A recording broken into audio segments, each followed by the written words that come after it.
M news కి స్వాగతం. ఈ నెల 14వ తేదీ శనివారం సాగునీటి వినియోగదారుల సంఘం ఎన్నికలు జరుగుతాయని కపిలేశ్వరపురం మండలం తహసీల్దార్ చిన్నరావు తెలిపారు.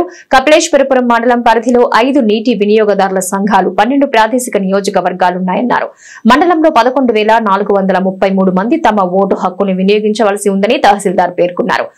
1B గాని పాస్ బుక్ గాని VRO ధృవ పత్రం గాని తీసుకొచ్చి తమ ఓటు హక్కుని వినియోగించుకోవాలన్నారు. కపిలేశ్వరం మండలంలో 14వ తారీఖు నాడు అంటే శనివారం నాడు నీటి సంఘ ఎలక్షన్స్ నిర్వహించబడతాయి.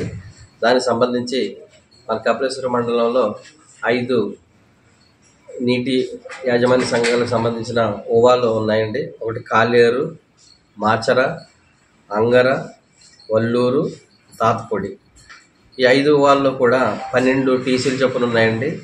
12 టీసీల్లోనూ కాలేరులో 1722 మంది, మాచర్లో 2638 ఓట్లు, అలాగే అంగర్లో 2361, వల్లూరులో 2766, తాతపూడిలో 2146 ఓట్లు అండి. ఇవైతే మొత్తం 11,633 మంది ఓటర్లు ఉన్నారు. వీటికన్నిటికి సంబంధించి ఇప్పటికే ఈ పోలింగ్ సిబ్బంది, సహాయక పోలింగ్ సిబ్బంది అందరికీ కూడా 2 సార్లు ట్రైనింగ్లు ఇవ్వడం జరిగింది. ఇప్పుడు అన్ని పోలింగ్ కేంద్రాలని కూడా సందర్శించి దానికి సంబంధించిన ఏర్పాట్లన్నీ చేయడం జరిగింది.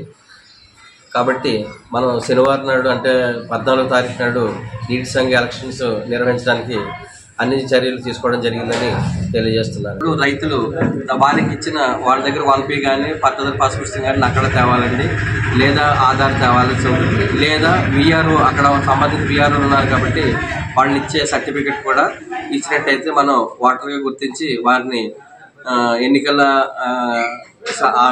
అలౌ చేయడం జరుగుతుంది. మరిన్ని తాజా వార్తా విశేషాల కోసం ఎం న్యూస్ ని సబ్స్క్రైబ్ చేయండి, మీ మిత్రులకు షేర్ చేయండి.